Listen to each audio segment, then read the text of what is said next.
the toy car that bought a family.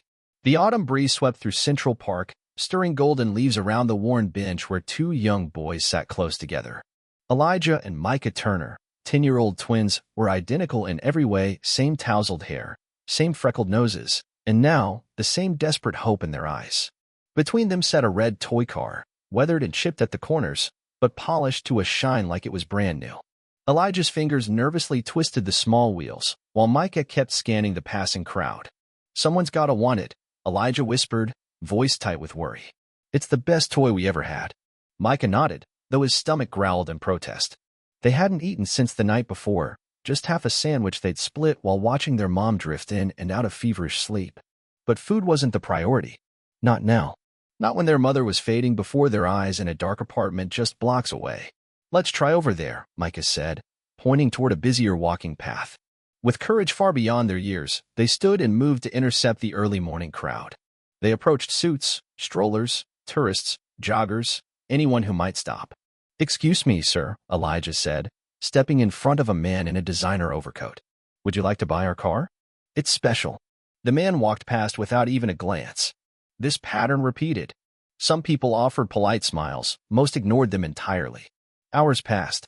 The sun rose higher, their legs ached, and still no one stopped. Across the park, a tall man emerged from a sleek black sedan.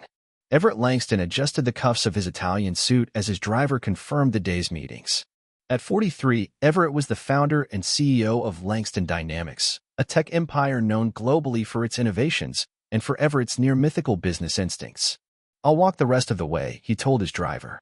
"Pick me up on the east side." Everett moved through the park with a purposeful stride, lost in thoughts of quarterly reports and pending acquisitions. But then he heard it, a small voice that sliced cleanly through the fog of numbers. "Sir, would you buy our car, please?" He stopped. Two boys stood before him, the same freckled faces, wide eyes filled with something that stopped Everett cold: sincerity. Elijah held out the toy car like it was treasure. "We're selling it," the boy said. "It's really fast. The door's open. It's important." Everett blinked, thrown off kilter by something he couldn't name. He stared at the toy, clearly cherished, its plastic windshield slightly fogged from years of play. "How much?" he asked quietly. "Whatever you want to pay," Micah answered. "We just need money for our mom. She's sick." He reached for his wallet and, without thinking, pulled out several large bills. "Will this help?" The boy's eyes widened. Elijah placed the toy car into Everett's hand carefully, reverently.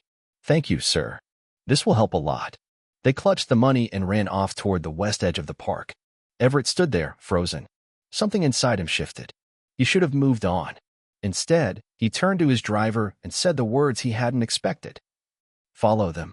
From the back seat of the car, Everett watched the boys lead them to a crumbling apartment building in a forgotten corner of the city. He stared at the toy car in his hand, suddenly aware of the stillness within him, the quiet ache he hadn't let himself feel in years. He stepped out before he could talk himself out of it. Up 4 flights, through the smell of mildew and neglect, he followed the faint sound of voices until he reached a peeling door. Knock. A pause. "It's the man from the park," Elijah whispered behind the door. It opened wider. Everett saw the bare apartment, a mattress, thin blankets, no TV, no furniture, just a woman lying motionless, cheeks sunken, lips pale. Her resemblance to the boys was unmistakable. "My mom's sleeping," Micah said softly. Everett walked in. "How long has she been like this?" 3 weeks, Elijah said. "She hasn't eaten in days. We tried soup, but she can't keep anything down. She needs a hospital," Everett said. "Now. We can't afford it." "You don't have to," Everett replied. He bent down, gently lifted the frail woman into his arms. "Where are we going?" Elijah asked, grabbing his brother's hand. "To someone who can help her," Everett said, already dialing his personal physician. In the ER, his presence swept away red tape. Doctors moved quickly.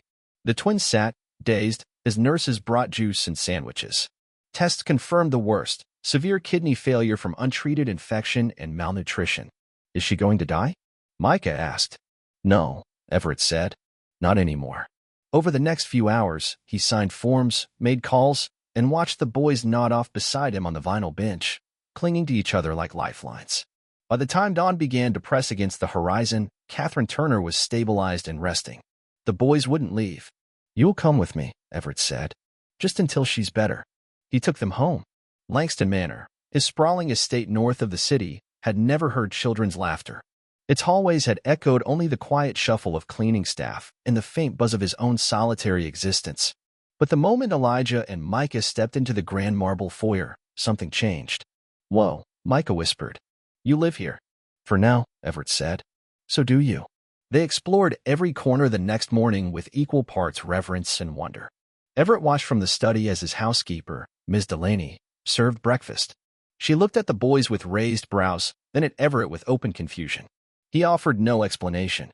That afternoon, Everett took the boys back to visit their mother. Catherine was conscious but weak. "I don't know how to thank you," she said. "Focus on recovering."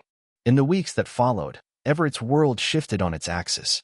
He canceled meetings, postponed trips, spent evenings helping with homework, learning the twins' favorite cartoons, and tolerating the presence of soccer balls in his once pristine hallways. And at night, he carried the toy car in his pocket, a strange comfort. One rainy night, he passed their room and heard quiet sniffles. Micah sat in bed, crying. "What's wrong?" "I miss Mom." Everett hesitated, then sat down beside him. "She's getting better. She'll come home." "What if she doesn't?" Micah whispered. "Our dad died when we were 5. People say sometimes moms don't come back either." Everett's throat tightened. "Your mother is stronger than you think. And she's not alone." Micah looked at him through red-rimmed eyes. "Do you have kids?" "I had a son." "What happened?" "There was an accident," Everett said quietly. "He and my wife, they didn't survive." Micah's small hand reached out and touched Everett's arm. "I'm sorry." "Me too."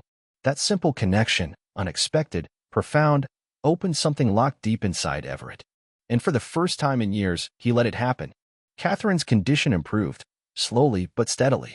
She moved into the estate after her release from the hospital. The transition felt seamless. She fit. The boys blossomed under the stability. They played. They laughed. They grew. And so did something else. One evening, Catherine found Everett in the library, holding a small velvet box. "You're quiet," she said. "I've been thinking." He turned to her, heart pounding. "You told me once not to pretend this was temporary. I'm done pretending." He opened the box. Inside, an antique emerald ring glowed beneath the chandelier's light. "I'm not offering a rescue," he said, "or a favor. I'm offering a life. A real one. With you. With them. With all of us. Will you marry me?" Catherine's eyes filled. "Yes," she whispered. "Yes." The boys cheered when they heard. And later that night, Elijah asked quietly, "Can we call you Dad?" Everett nodded. "When you're ready." They were. The house changed. Again. Photos appeared on walls. Art projects cluttered the kitchen.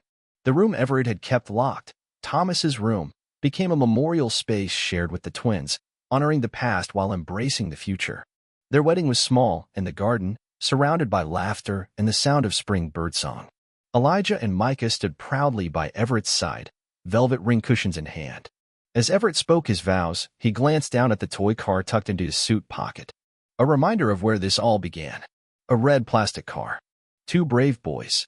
And a chance, one he almost missed, to build something beautiful from brokenness. He didn't miss it. Not this time.